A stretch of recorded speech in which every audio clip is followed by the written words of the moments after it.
Well, still within Nollywood, filmmaker Yemi Amodu has emphasized the need to improve believability and originality in Nollywood movies for the industry to grow.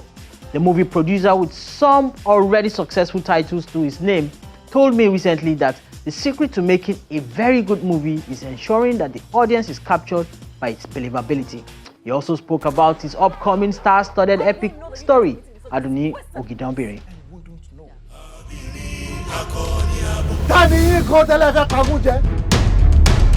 All we are clamoring for is equity. fair sharing. Our sweat is our commonwealth. You see, it is that reality that I'm going to start on. That's believability. Appearance of reality, which we call verisimilitude in literature. I must confess that if you are telling any story that is not relating to the society, that means you have not made a movie. Movie is not just about even if you are entertaining, which you can say is when a movie is therapeutic, you are still doing society a particular favor. So what I'm talking about is Aduni Ogidambiri is a film that you can relate with. When I write, what I do is I do my censor by considering, 10 houses to my right, 10 houses to my left. Do I see anywhere that this is happening? Okay, do we have any iota of the truth in what we are telling, that we are selling to people? Because movie is to convince. When people see movie, they must be convinced. They must see it is that, though it has to be larger than society, larger than life. But at the same time, if it is too large, people will not be able to relate with it. So we are telling a story that is speaking to the society.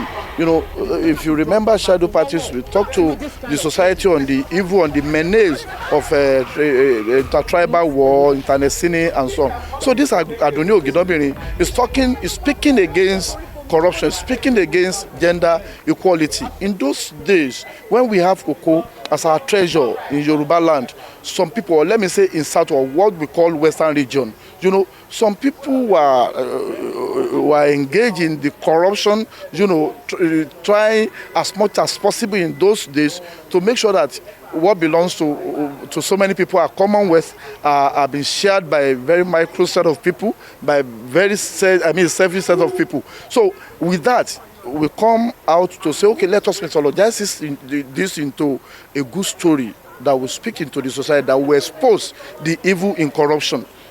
So, and when you now look at it, it's a kind of a caricature of Nigeria. What we have today in Nigeria, where we have corruption reigning supreme, and we have to now say, okay, what is our own contribution to killing this before it kills us? So those impediments of the society, we have to speak against it, and we have to write against it, and that is what Aduni Ogidambiri is standing to do. You must be hiding some cocoa under that chest. No, sir, it's my Bobby. Your Bobby, what? Leave our land alone!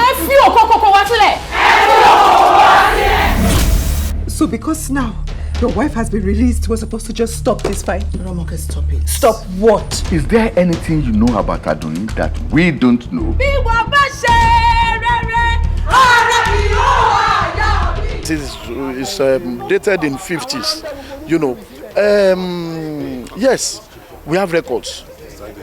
As a filmmaker, I'm a researcher.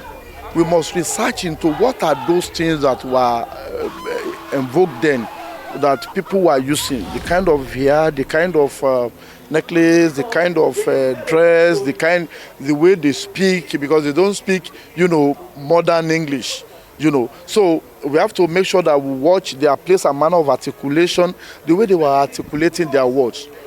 It was very, very important to us. So we have to hire a dialogue coach, to make sure that they stay within the way, the way people were speaking then, so that we don't come modern. Then if you look at the costuming too was a very difficult thing. So I have to get somebody who is very, very rooted, who understands the depth of what they call old school, who could give it to us, who could bespoke, that kind of costume that were in use then. So, and we thank God that we are able to do that. Then the properties, the props, getting the props was an Herculean task. So we have to build some. We have to go, there are some gallery where you can see some to hire, but it was so expensive anyway. But we were able to gather all these things. Then let us go into the location, the set. You see, the set was a very big deal. I traveled to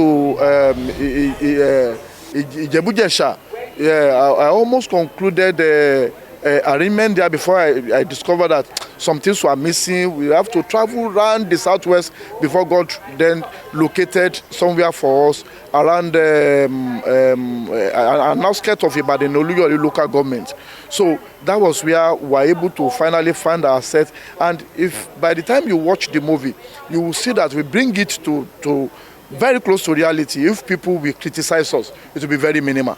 That I can assure you of. So the artists too, their actions were not exaggerated, were not mechanical, because we have to make sure that they stay within those actions of the way you can do your Babariga then, the way you can flaunt your tongue, the way you can flaunt your beauty and so on, everything. We thank God. God is the master director, not me.